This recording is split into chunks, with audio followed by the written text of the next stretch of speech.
Welcome to this ACCP webinar entitled Tips and Tricks for Effective Presentations. My name is Oliver Grundmann, and it is my great pleasure to welcome you all today. In this two-part webinar, two presenters will introduce you to two different parts of what it means to create an effective presentation and then also to present your work to an audience. The first part will cover the creation of an effective presentation. The learning objectives for the first part include to state the importance of clear and legible slides as part of a good oral presentation, to structure the slide presentations in a logical and clear manner in order to tell the scientific story that you want the audience to understand. Also for you as the presenter to understand the importance of selecting the correct template, font and use of colors in crafting a slide presentation, to use titles, figures and tables appropriately in a slide presentation. And it is my great honor to introduce the first faculty for this webinar, Dr. Michael Fossler, the Vice President of Trevena Quantitative Sciences. He is a long-term ACCP member and has been presenting all over the world on the topic of clinical pharmacology, preclinical pharmacology, and in all areas related to the topic of pharmaceutical sciences. Dr. Fossler, please take it away. Thank you, Oliver. So the question we have here is, what makes a good presentation? If we were sitting together having dinner and we asked that question, you might come up with a few points, such as a knowledgeable speaker, a speaker that really knows the topic and can speak about it intelligently, an interesting topic, something that really grabs your interest. Appropriate length and level of detail are something that are very important for speakers to pay attention to. Is the speaker engaging? In other words, is the speaker a good speaker, whatever that means? And Lorraine, later on in the presentation, will be talking about what exactly makes a good speaker. But another thing that I think is very important for presentations that people may not pay as much attention to is presentation materials. Are the slides or other presentation materials clear? Clear slides add a great deal to your presentation. A bad presentation is not necessarily the mirror image of a good one. Knowledgeable speakers and interesting topics are seldom the issue. Most of the time, we see knowledgeable speakers and the topics are of interest to us. The problem tends to come with regard to either the correct length of the talk or the correct level of detail. Also, unprepared speakers are an issue. And then finally, unclear, cluttered, and illegible slides are more or less the hallmark of a bad presentation. I would say, actually, a bad slide deck can completely derail your presentation. Illegible slides distract from the oral presentation. Your audience will be looking at your slides, which are largely illegible, and they will be trying to figure out what's important. Does it match what the speaker is saying? It makes note-taking for those people very much impossible. And the audience will, in all likelihood, give up on you and start thinking about the beach. So you want to try to avoid that.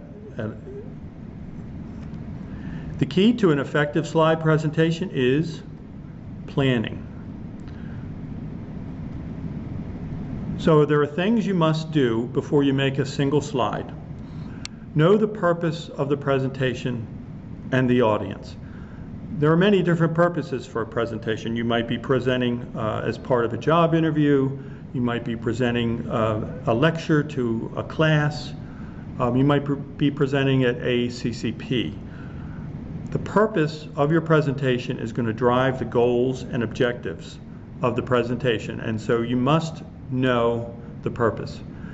The other thing you must know is the intended audience. What's the level of knowledge the audience has on your topic? This will drive detail and content. So knowing the purpose and the audience is essential. Then prepare objectives, 3 to 4, of what you want the audience to be able to know or do after your talk. If it doesn't support the objectives, it doesn't go into the talk. So what this does immediately is focus your talk and keep it relevant. And it's a good idea to present these objectives to the audience at the start of your presentation. It sets expectations for them. Always remember, when presenting, you are telling a story. Many scientists, particularly young scientists, believe that we should let the data speak for itself. I don't want to bias people. That's an incorrect way to think. You are up there presenting and selling your ideas, selling your research. Begin with the end in mind. What is your take-home message? What would you like the audience to know or believe after your presentation? And you structure your presentation so that it leads to that message or messages. Don't try to have too many, 2 or 3 at the most. Let's talk a little bit about developing the presentation. What type of presentation will you be giving? Well, 99% of presentations are done these days using PowerPoint or similar software. PowerPoint seems to me to be the one that's used most often. However, there are other software packages out there. If you're using something unusual, make sure it can be accommodated. Posters, of course, are also a very important type of presentation, either printed or electronic. I will have a little more to say about posters later. Chalk talks and elevator speeches are somewhat out of scope for this presentation, but I think some of the principles I'm outlining would be helpful even with those 2 forms of presentations.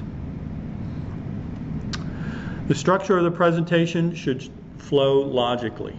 Of course, you start with background and significance. Why should the audience care about this topic?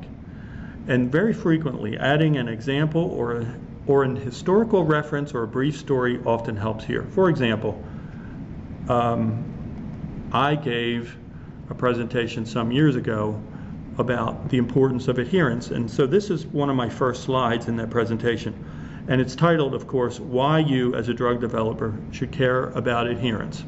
And then I list here, and I won't go through the slide in detail, but I list here what I want the audience to believe, which is failure to account for adherence may make an effective drug look ineffective. So this is setting the stage for the presentation. So at that point, the audience knows that what I'm trying to talk about is important, and there's reasons why it's important. Your methods section should be kept high level and audience appropriate. Resist the urge to show the audience how smart you are. You might be really good at math and you might have a lot of equations. If they're not relevant, don't show them. Results are of course at the heart of your presentation, and they should be clear and complete. But you should lead the audience to your take-home message. Do not let the audience guess about what the results mean. You must tell them. Discussion often does not get enough attention in presentations. You want to cover a couple points here. Why is this research important? Again, you interpret for the audience. Do not let them come to their own conclusions. Tell them what you want them to know. Limitations, we're always very honest and we talk about the limitations of our research, but don't be your own worst critic. I've seen presenters sometimes talk about limitations to the point that I wonder why the research they're presenting has any validity at all. So don't do that. Don't shoot yourself in the foot. What should be done next? Be specific. What kind of studies should be done next to support the research that you've done? And conclusions should summarize your take-home message. Again, remember that you need to tell people what you want them to believe. Should you use backup slides? This is a very interesting topic. Those of you that are in industry or planning to work in industry will find that backup slides are ubiquitous. When we create slide decks in industry, we have an enormous number of backup slides. In academia or scientific meetings, I suspect that backup slides are much less common. Backup slides are fine, but please don't use them as a substitute for careful planning of your talk. It's distracting to the audience to constantly be flipping through slides. Plan how you will go to the backup. Again, you can't flip through a dozen slides to find the one you want. It's just not an option. It's probably best to limit the use of the backups. I think a lot of presenters ask this question: how much information can I cram on this one slide? And the answer is, you shouldn't try to put too much on a slide. A good rule of thumb is one idea, one slide. If you find yourself trying to cram too much information on a slide, break it up into several slides. And again, refer constantly back to your objectives to make sure what you're trying to present is needed for your presentation. Keep in mind, it's often a lot more succinct and clearer to use a figure instead of a table. I'll have more to say about that later. But if you're going to use a figure, make sure it's clear and legible. Remember, your slide presentation is not meant to be a transcript of your complete oral presentation. You have no obligation to make your slides a transcript for people who didn't come to your presentation. So white space is okay. Leave space, and don't try to cram everything into the presentation. Use acronyms and abbreviations sparingly. One or two are okay if they're clearly defined at the start of your talk, but more than that is very confusing to the audience. Remember, they don't know the topic like you do, so those abbreviations soon become like alphabet soup, and you start to lose the audience. Of course, standard acronyms that we use in the field, for example, AUC, are fine if the audience is knowledgeable about the topic. Titles should support the message you want to give for each slide, as far as possible. Titles should reflect what you want the audience to believe about the data on the slide. I've done this in this example. I've said on my title a very definitive statement. Titles should support the message. That's what I want you to believe, and that's what I've done. I could have just titled this slide Titles, but it's much less effective to do it that way. Again, remember, always, you're telling a story, and you use your titles of your slides to support that story. Choosing a template for your slides is a very important thing. If the meeting has a template, you should use it, unless it's really terrible. But most of the time, you're probably in good shape if you use it. If you look through PowerPoint and they have just a huge number of beautiful templates, you should really ignore most of them. Most of them are really not fit for purpose for scientific presentations. You should generally use a white or light color background with black lettering, or dark blue with white lettering. The template we're using for this talk, for example, is very nice. It's light blue, very easy on the eyes, and the black lettering shows up well against the light blue background. If the audience notices your slide template, you're doing things wrong. This is not an art contest. We're trying to present information, and things should be as clear as possible. So let's go through some bad slides. So this is a rogues gallery of what I consider some very bad slides. The first up here is the cute background. So this is a presentation evidently from someone who is talking about cars, and so of course they make their background a car. Well, you can see the obvious problem with this, which is it makes the slide completely illegible because there's way too much detail in the background. Your audience will, in all likelihood, stop paying attention with a background like this. This is not the time to show off your cool car or show off any of your hobbies or anything else. Keep your background uncluttered. Artistic backgrounds like this, you see this background fades as you go from left to right. Colors like this particularly horrible yellow-green, are fatiguing to the eyes. And this particular font color is also, red in particular, is not a color that you want to use you don't want to use red very often. It's hard to see on slides. It does not reproduce well. It's difficult, really, in this instance, to find a font color to work on this slide. And red colorblind audiences will probably not be able to read it. So again, you should try to avoid green and red as a slide. Now this slide, the font, the problem is the font. The background's not bad, but there's far too much information on one slide, and it's supposed to be an outline, but if you read this slide, in actual fact, their whole presentation is on this outline. This slide would be greatly improved if you used white instead of gray, because you would get much more contrast, and you need to limit the info on the slide so that the font can be larger. Remember, in slides, it's perfectly acceptable to use short phrases. You do not need to use complete sentences. Illegible graphics are very frequently seen in slide presentations. Keep this in mind. Figures need to make things more clear and not less clear. This particular figure is illegible at almost any distance. And I see this all the time in presentations, and you should catch yourself if you find yourself including a slide like this. You'll see a slide that's presented that's illegible, and the presenter will say, "Don't try to read this because I know it's illegible, but," and they'll start explaining it. That's a very frustrating thing to do to the audience. If you can't read the slide, don't put the slide in your presentation. Figure out some other way of presenting that information. Gantt charts are particularly problematic. Gantt charts are always illegible.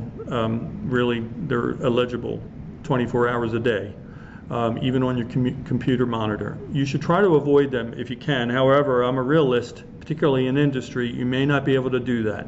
Gantt charts are often a very important part of industry presentations.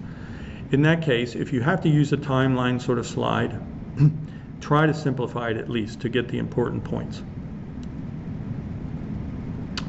And this I found under the heading "The Worst Slide in the World." It's pretty bad. There's really nothing you can see on this slide, and this really has nothing to do with science. But I've seen scientific slides very similar to this, and you really should avoid any figure or slide that looks like this. So the other thing that you need to keep in mind as you're developing your presentation is keep the text simple and readable. So to my first point, don't use fancy fonts. So you see I used a fancy font in that first bullet point, and it's really not very legible. Use a large enough point size. Make sure your font can be read from a distance. And again, stick with a black font on a light background or white-yellow font on a dark blue background. It's okay to use another color occasionally to make a point or add emphasis, but two things. Make sure that the color is legible. You can see in this first subpoint, it's really not that legible. And try to avoid red or green. Tables can often be a problem on slides. Unless they're very simple, they can be extremely difficult to read. So here's a table of a summary of a study. This is the complete study summarized in one table, and you can immediately see the problem. The font here is far too small. You can't read it. However, a larger font would mean the table would be incomplete, or you'd have to extend the table across many slides. Neither of those options is very appealing. It's probably best not to include a slide like this. You should probably pull the relevant points you want to make out of the table and either create bullet points or some kind of figure. If you see a lot of slides like this in a presentation, it really suggests that the presenter pulled that presentation together the last minute because they just didn't have time to edit and think about what they wanted to present. However, simple tables can be very effective, and I think I've included here a very nice example of a table that's very easy to read and contains quite a lot of data that would be potentially useful in a presentation.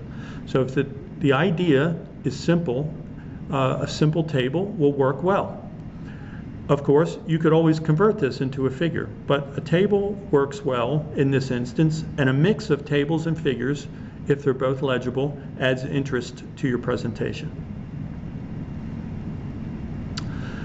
As I said before, figures can be preferable to tables, but they have to be clear, they have to have sufficient resolution, and you need to limit text as much as possible.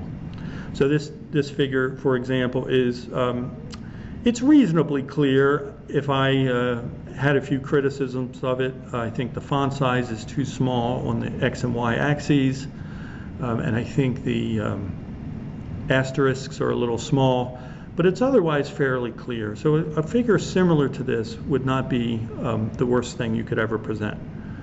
But make sure when you're presenting a figure that it's not too detailed. One slide equals one idea applies to figures as well. And here's a figure that conveys a lot of information, or it would if it could be read. There are too many colors and lines on this figure. The font is far too small. You simply should not have all four of these figures on a single slide. This just cannot be read by your audience. And it, again, will be frustrating to them to try, as they're squinting, to try to make sense of what you're saying about this slide. So what you really should do here is choose the best of the four to convey your message. And you can either speak to the other ones, or you can, if they're very important, then you need a new slide with a new figure. Animation. My opinion of animation is less is more. So it can be used sometimes to good effect, and it can be used to emphasize an important point. But too much is irritating to the audience as it limits their intake of information. It's probably irritating to you right now as I'm doing this. Don't overuse it. And please, my opinion is, please, for the love of God, do not use sound. I once sat through a training presentation, where not only was every bullet point animated, but the points came up with this irritating pop, which just drove everyone crazy. It's just way too distracting. Time limits are sometimes can be a real problem for presenters. Going over your allotted time is rude to your fellow presenters, and it's rude to your audience, and it actually can cause quite a big problem if you're in a symposia with many speakers. 1 minute per slide is a good rule of thumb. So if your presentation is 40 minutes, you should figure about 40 slides. Practicing, even alone in a room, talking to yourself is a huge help to get timing down, particularly if you're a nervous speaker or you're new at presenting. And keep this in mind, no one is going to complain if you end 5 minutes early. If you're supposed to speak for 45 minutes and you speak for 40, that's probably not going to be an issue. If you're supposed to speak for 45 and you speak for 60, you will get some complaints. Be sure to check with the organizer of the meeting about IT issues, particularly how your slides are going to be stored at the meeting. How are they going to get to the meeting? Most meetings now want you to send their presentation. There are some, though, that will ask you to bring a flash drive. I always bring a flash drive anyway, but most of the time presentations are preloaded, and this is hugely convenient for you and takes the pressure off you. Please don't be that person who insists on using your own laptop. This can be extraordinarily disruptive to the meeting. I have recent experience with someone who insisted on using their own laptop and derailed the presentation for a full 20 minutes because the information technology at the meeting was not able to accommodate their laptop. Please work with the meeting organizers and don't make things difficult. Let me just say a word or two about posters. Posters are a very common and convenient way to present research. In fact, it's my favorite way to present and consume research. I particularly love the one-on-one interactions that posters provide and the ability to go back to points while standing at a poster, I think is very convenient. Readability of a poster is even more important than on slides. Posters need to be readable from 2 to 3 feet away, and they need to be readable when the audience has had between 1 and 2 glasses of wine, because that's often what happens at poster sessions. So you need to develop a poster like a slide presentation. You need to develop objectives and take-home messages. You need to use large fonts and use bullet points. Please do not write paragraphs on your poster. They will not be legible and people will move on because they just can't read it.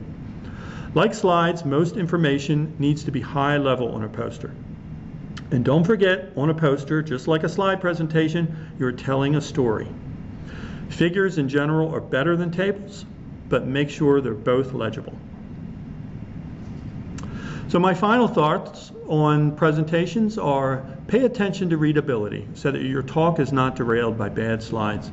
Never forget that you are telling the audience a story, and don't be afraid to tell the audience what you want them to believe about your research. Use slide titles to drive your message home.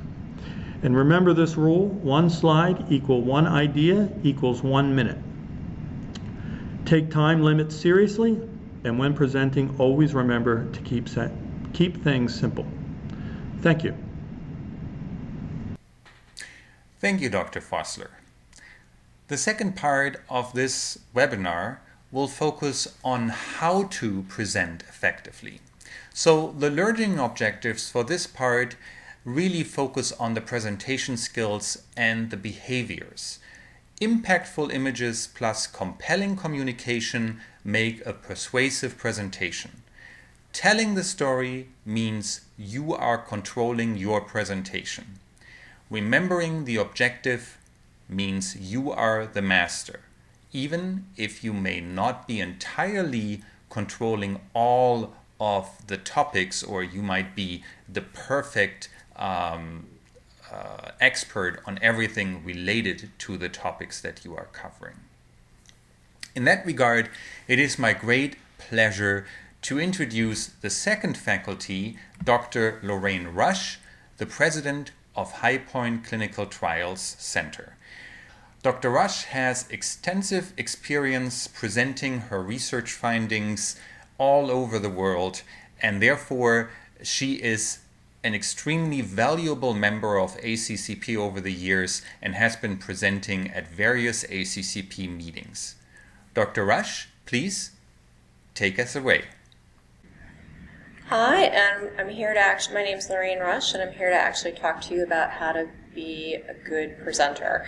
I think this slide kind of says it all. We have definitely all been this guy trapped in a presentation that maybe isn't so exciting, and we're not really sure why. We feel bad, but we want to make sure that you're not going to be the person in the front of that guy anymore today.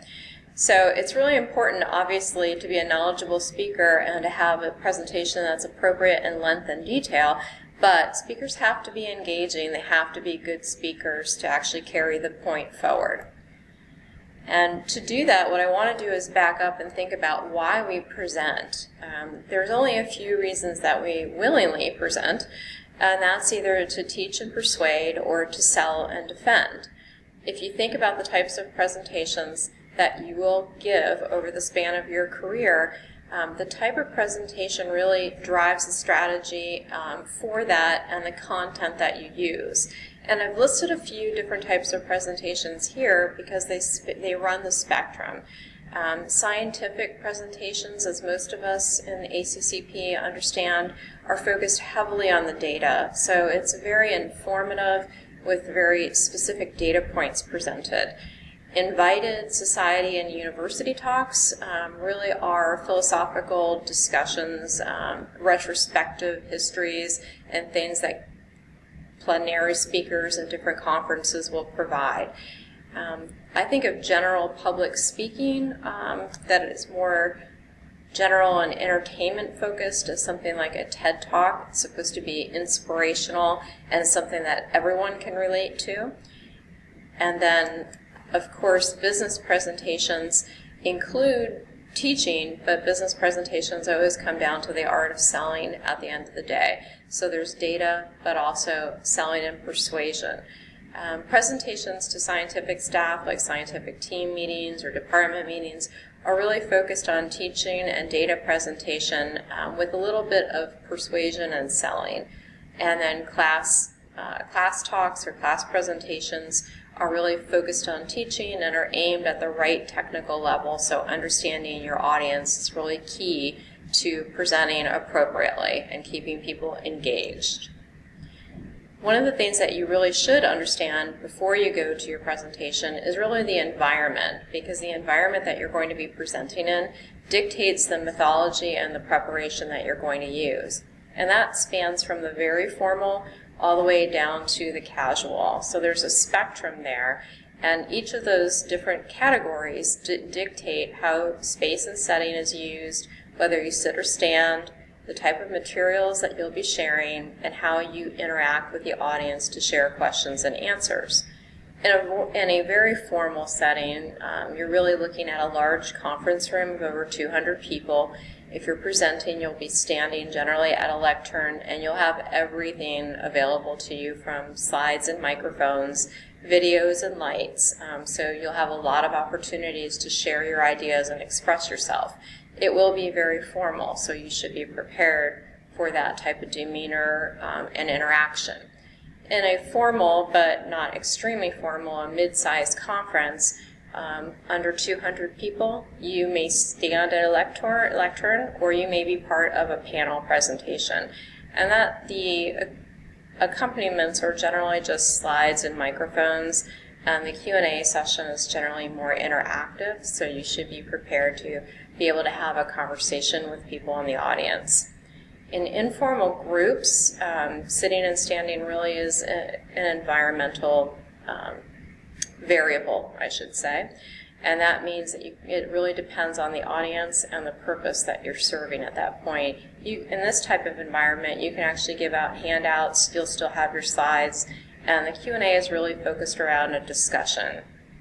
And then when you think of casual settings, you think of team meetings where you're all sitting at a table, really kind of discussing ideas and actually even flow charting them out using flip charts and whiteboards. So as you can see, you can go from a very formal jacket and tie environment all the way down to your basic casual, come in a lab coat, and you're still presenting, and the methodology that you're giving in those presentations really should be suited to the environment that you're in. You certainly wouldn't show up at a formal meeting in your lab coat, and vice versa, you wouldn't show up at your lab meeting in a suit. So just really think about that, because it will help put you in the right mindset, and it'll help you create the correct ideas that go into that presentation. So in a nutshell, most presentations are highly time sensitive, and that's why we have an illustration there. So everything that you say really should have a point. It should really be fairly concise and focus on a big picture with a limited number of ideas. This isn't really the time to put every idea that you've ever had on a slide. You should really focus on high-level ideas that can be described easily, reinforced several ways. Visually, verbally, repetition is going to be your friend in a presentation because it helps people remember. Things that people remember are either through repetition or through recency. So those are two ways to connect to your audience. And if you can connect to your audience, you'll be successful and they'll understand the point that you're trying to make. And at the end, it doesn't hurt to really kind of wrap it up with an elevator summary to kind of drive home the lesson. And again, that's recency and repetition for your audience. One of the hardest things to do, I think, as you're developing as a scientist who presents in a regular period of time, is to develop a personal speaking style. That doesn't mean that you have to create a persona. You don't have to be someone that you're not, but you do need to demonstrate that you're enthusiastic, you have a unique perspective on data, you're not just presenting data, and that you can share and interact successfully and appropriately. So you should be loose, you should be able to really understand how people want to hear what you have to say and how you can interact with them. Some people use jokes, that's not a bad thing, and I put one up there to the side. But what I would say is that if it takes you longer or you think it will take your audience longer than 10 seconds to figure out the punchline, it's a distraction, so skip it. So really use a sense of humor appropriately, tell stories, and make sure the audience can understand you as a person. And that is something that will actually help you keep your audience interested in interacting with you and personalize you. And for instance, I wanted to share with you that as I was first starting to learn how to present, I was so nervous the first time I did it that I did everything wrong. Everything that I'm going to tell you to do here, I did not do myself. I literally flew overnight on a red eye across the Atlantic to give an 8 a.m. presentation that I hadn't actually seen the space for with my presentation on a stick, didn't eat and didn't sleep. So if there was a way to do it, I thought I was being an efficient scientist. Every single thing that I said there is exactly what you would never want to do. And just before that, I almost was ill. So that was a hard first lesson in presenting, and I want you to avoid that. And so I actually think about that a lot, and I consider that a Darwinian opportunity to adapt. And so I actually think that nerves are really nature's way of preparing you, because when you're nervous, you take the time to think about things, or you should take the time to think about things and practice. You can practice on the airplane, you can practice in your hotel room, you can practice while you're watching Netflix. It's really repetition, going over things, thinking about what you're presenting, and thinking about not just the rote presentation, but the alleyways, the way people will maybe look at what you're presenting differently than you look at it. And it doesn't hurt to actually write out your presentation, and that's really how I ended up addressing the problem, was writing out the speech, because it helped me think through what I was going to be saying and look at those alleyways and look at the way people would actually be considering the data that might be slightly different than what I think. And when you are nervous, the hardest thing to do is really to slow down and enunciate clearly and speak at a measured tone. A lot of us come from all different backgrounds.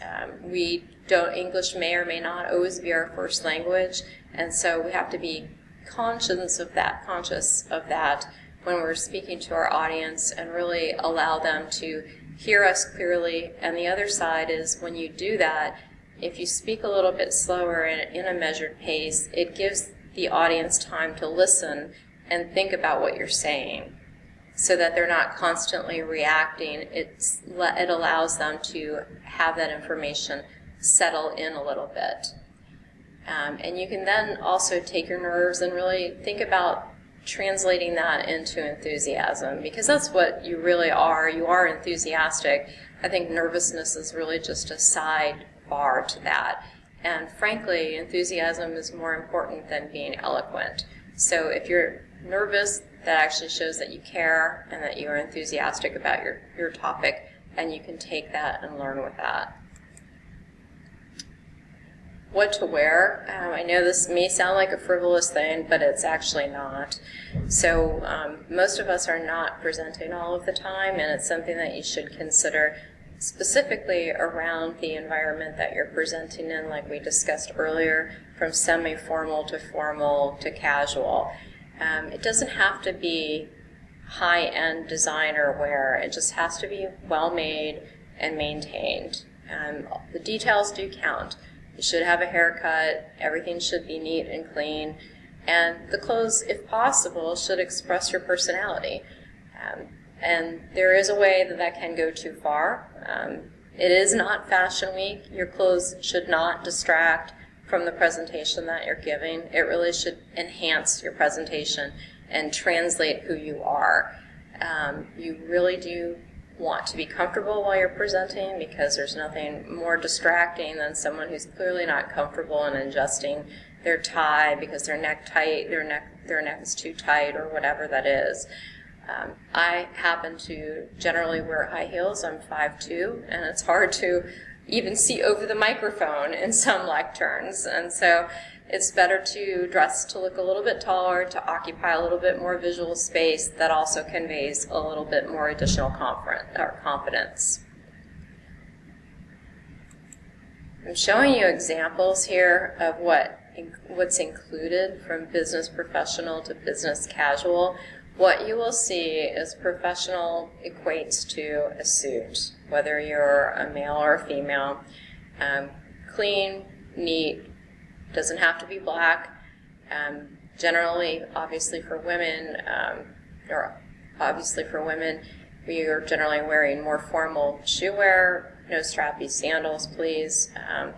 And that's a very clean look. As you go into a business casual setting, that still means button-down shirt, pressed pants, nice attire, not a lot of jewelry, not overly done makeup. And again, this does go back to your environment that you're presenting in. You wouldn't wear a business professional outfit to, say, a scientific conference in the Bahamas, right? And you wouldn't wear a business casual to a New York City formal presentation. So in general, think about what your audience is wearing and dress one level above what they're actually normally wearing. So if they're wearing business casual, please go ahead and present in a suit. And if they're even more casual, then a business casual outfit would be appropriate. But it should be neat, clean, and express who you are and be comfortable for you to present in. So now you're dressed. The next part of this is actually getting mentally prepared, and I think presenting is mostly a mental game. So as I kind of shared the story earlier with you, don't arrive at the last minute, don't fly the red eye to save $100, don't do any of those things. If you can come in early and look at your surroundings, that allows you to get comfortable. And so the more comfortable you are in the space that you're inhabiting, the easier your presentation will feel. It would be also beneficial for you to understand how your microphone and your pointer and the lighting are, so that you're prepared to actually work with those things through your presentation, especially if you have components that include animation and such. And finally, also, it's an interesting thing, also understand if you're presenting at a lectern or you're actually sitting in a panel with a table that has a skirt or not, so that you're wearing appropriately lengthed skirt or dress if you're a female, so that you're most comfortable and you can relax and you still feel like you're appropriately ready to face your audience. And I try to kind of understand the crowd before I give a presentation. I like to attend some of the earlier talks to see other people's presentation styles. It makes me feel more comfortable that I've prepared appropriately, and if I haven't, then I can make some last-minute adjustments. So I do look at what kind of crowd that you're presenting to and what the mood of the crowd is. As you can see, the presentation that you give on the left-hand group of people is going to be a lot different than the right-hand group of people. And although those are extremes, you can generally read a crowd and see and understand the audience by moving around the conference if that's where you are, or going to some of the earlier presentations and really trying to immerse yourself in the environment that you're attending. If you can, speak to some of the people that are in the seats around you and really kind of relieve your nerves a little bit. Again, it's an interesting thing. When we get up, the thing that we forget is that most audiences are sympathetic. They're really pulling for you. They want you to do well. They're not looking to take pot shots and make your life more troubling and challenging. So try to breathe deeply. The thing I have a hard time doing is I tend to hold my breath, and then it's very hard to talk. So that's one thing that you'll have to just remember to do. Breathe deeply and smile. It reduces anxiety. It probably releases endorphins, and it definitely shows confidence whether you feel that way or not. An interesting thing is to exercise earlier in the day, or make sure that you're kind of tired enough that you're loose while you're giving your presentation. Easier said than done, I know, but if you think about it and mentally prepare, you'll at least take the correct steps. So at the podium, if you're at the podium, but in general, stand tall. I'm facing you. I'm looking directly at you. I'm trying to make eye contact with the audience. That helps pick out particular members that will give you feedback throughout the presentation. You can check what their reaction is. You can gauge people's thoughts a little bit easier when you're looking specifically at them as opposed to over the audience. Your voice should go up and down naturally. Nothing puts people to sleep more than a monotone voice. And don't be afraid to pause. That pause allows people to think about what you just said and absorb it, and you can use silence to really kind of bring home the point and make them think about it if it's not obvious. Gestures, I think gestures are fine. That's a very personal thing, as long as they're not so large that it looks like you're guiding an airplane into the hangar and they're distracting. What you're really trying to do is have a conversation, not really wildly gesticulate all over the place. And confidence is something that you learn over time, and you learn from practice. So practicing your material and really internalizing the material and the information and demonstrating that to your audience will give you that confidence. And remember that they're actually pulling for you, and they want you to do well as well. They're not there to be bored or to be uninterested. They want to be interested in what you're sharing with them. And all of that I put up there is exactly the opposite of what Steve Jobs does, right? So if you already have a cult of personality and an outsized personality, you can do whatever you want, right? So the point that I'm making and saying in the opposite way is that you have to develop this as an individual. And so it works for him, but he's been doing this for he had been doing this for 100 years. So the point is, when you're starting out, just calm, center yourself, try not to fidget, don't rock and sway. If you're going to move with a purpose, because as you move, your voice goes up and down, people can't hear you, and people get distracted. And that's really, so it's a balance between creating a persona, presenting comfortably, and making sure people can hear you and not be distracted by your movements at the podium. And then while you're giving the presentation, slow down. If you speak too fast, you end up losing your breath, and then you end up talking too fast anyway. So it is an interaction.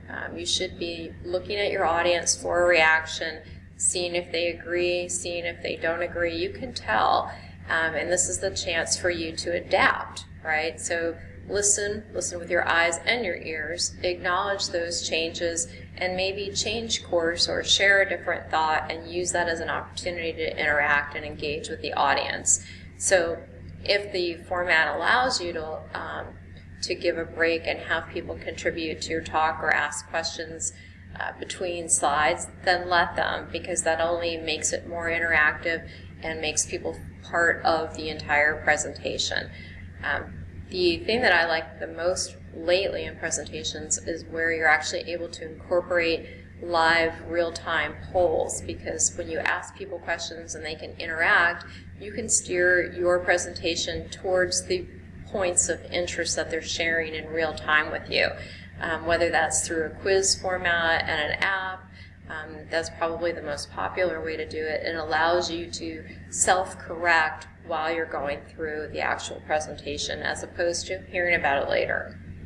So if you can add that type of technology, that's a great idea too. And then after you've got through your presentation, you're like, thank goodness this is over, until the Q&A slide comes up. And you always feel like internally there is some guy out there that's going to ask you the question that you don't know, because we are trained that we are supposed to know everything about our topic. After all, we spent 4.5+ years doing that, most of us. But that's just simply not possible anymore. So none of us know everything about our topic. There's always another person there that has a question or a point of view, and you're not there to be defensive. You're there to have a discussion and really share knowledge. So conceding that you have a lack of knowledge does not undermine your authority or your skill in your particular area. What it does is acknowledges that you're relatable and you're credible, because you're not defensive and you're not refusing to accept someone else's point of view. So I totally encourage beginning presenters to, accept someone's observation and state it in the presentation. So I think that is a really smooth way to handle a question that you may not really have been able to consider, or you frankly don't know.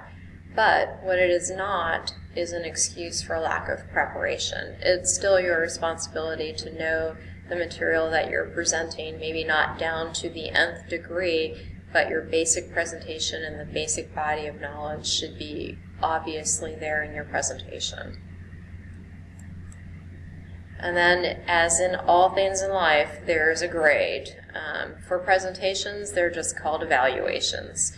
So for most conference presentations, you will get an evaluation. And over time, those evaluations will become valuable feedback for you. But the first time you get it, it's much like opening the envelope to see if you got into the college that you want or you passed an exam. It's a horrible 3-second delay before you know how well or how poorly you did. But the important thing to remember is that it's the audience's perception of your presentation. It's not a judgment on you as a person. And so that means that it's an opportunity for you to learn. Some days you'll do well, and some days you'll have some challenges. But it's qualitative and quantitative feedback and should be considered a learning experience. So maybe you didn't do it great today, but the next time you'll know what to address and you'll improve. And over time, you'll become extremely confident. And occasionally, it can even be a very pleasant surprise. So some of them, for all the hard work that you've done to get ready for that presentation, when you get good feedback, it's extremely rewarding and it gets you ready and interested in doing the next presentation. And again, as in most functions of life and science, as we all know, most things are a bell curve and we're on a spectrum, right? So, of course, there are those people on either end of that bell curve, but most people end up in the middle, and they're kind and respectful commentators on your performance, and that's what you should really view it as, if possible. And so, in summary, here's my elevator pitch, just so you remember. Focus on a limited number of concisely expressed ideas. Practice your presentation, and begin to prepare both physically and emotionally. So think about how you're going to feel physically by the time you get there, and remember that this is an experience that gets better with practice and purposeful distance. So project a calm and confident demeanor from your own personal style. Try to relate to your audience in real time. And remember, this isn't murder. Try to have some fun with the presentation. Thank you, Dr. Rush. Now, in the end, I hope you all learned something from attending this webinar. And for those of you who are not yet members of ACCP, consider joining ACCP today. By going to accp1.org, you will learn about the great member benefits that ACCP offers to you. Participate and engage. We are a society that fulfills personal goals and enhances professional growth. By joining ACCP, you are joining a network of professionals that remain engaged in clinical pharmacology, and many of the members of ACCP are experts in the field that have an impact on the field of clinical pharmacology, either by publishing in leading journals like the Journal of Clinical Pharmacology or the Journal of Clinical Pharmacology and Drug Development. So it is important to consider these member benefits that we offer to our members. Also, in addition, for those who are medical professionals or pharmacy professionals, you can get your CME and CPE credits at no additional costs at this point. Also, benefit from a society that maintains high financial standards. For members to join, it is $225 and $50 for students and trainees at this point. But in addition to that, we offer free webinars. We offer these 3 CME and CPE credits. So there's a lot to gain by becoming an ACCP member. Thank you very much for attending today's webinar, and thank you again to Drs. Rush and Fossler for their valuable input on how to present and create an effective presentation.